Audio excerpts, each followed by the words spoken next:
ang News TV Quick Response Team ay narito pa rin po sa kahabaan ng Padre Faura sa harapan po mismo ng Korte Suprema. Kumpara po sa naging pagdagsa ng mga tao kaninang tanghali, sa mga oras na ito ay hindi na po ganoong karami yung tao dito mismo sa harapan ng Supreme Court na tumitingin po noong lumabas na resulta ng nakalipas na bar examination.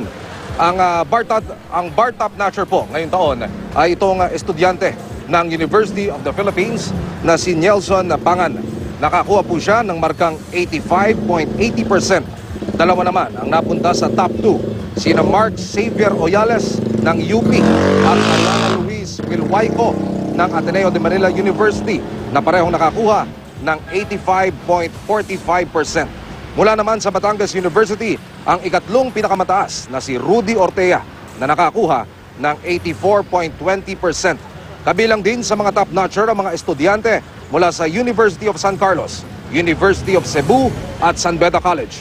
Aabot sa 1,174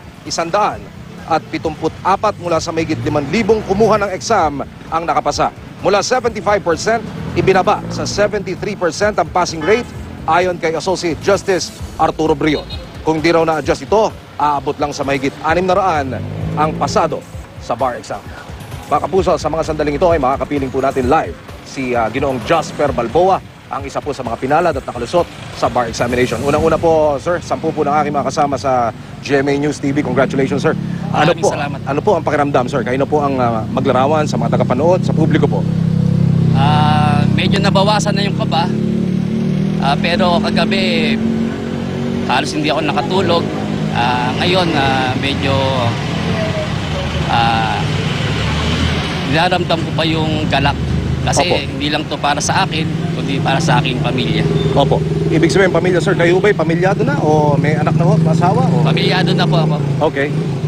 May 2 anak. Actually, kaya ako pumunta rito dahil ni-request ng misis ko na gusto niya makita talaga yung actual o yung actual na list ng mga passers. Ngayong alam nyo na, sir, na kayo ay isa sa mga pinalad at lumusot dito sa bar exams. Ano po ang nais nyong gawin ngayon? Sa ngayon, nanamnamin ko muna yung yung tagumpay. I will spend the night with my friends in our place in Santa Mesa. Tapos bukas magpaplano na, bibisita doon sa mga magulang at magpapasalamat dahil siyempre hindi naman ako magtatagumpay kung hindi rin dahil sa kanila. Opo, paano nyo pa-practice, sir, yung ito pong profesyon na ito na kayo ay certified na abogado na po? Saan nyo po gustong i-practice ito, sir? Ang una kong choice sa corporate. Okay. Pero kung bibigyan ng pagkakataon makapagsilbi sa gobyerno, mas gugustuhin ko. Opo. Bigyan ko kayo ng pagkakataon na Ginoong Jasper na siguro po yung nanonood ang may bahay nyo ngayon. Ano po masasabi nyo? Diyan po ang camera, sir. Go ahead. Sa aking misis, maraming salamat sa suporta mo, sa lahat ng mga sakripisyo mo. 6 na taon ako nag-aral, 6 na taon na ikaw lang ang gumagabay sa mga bata. Pero ito, nagtagumpay na ako. Maraming salamat sa iyo. Asahan mo na ang tagumpay na ito ay para sa ating lahat. Muli po, sir, mula sa buo ng News TV Quick Response Team, congratulations po. Maraming Magandang salamat. hapon and good luck.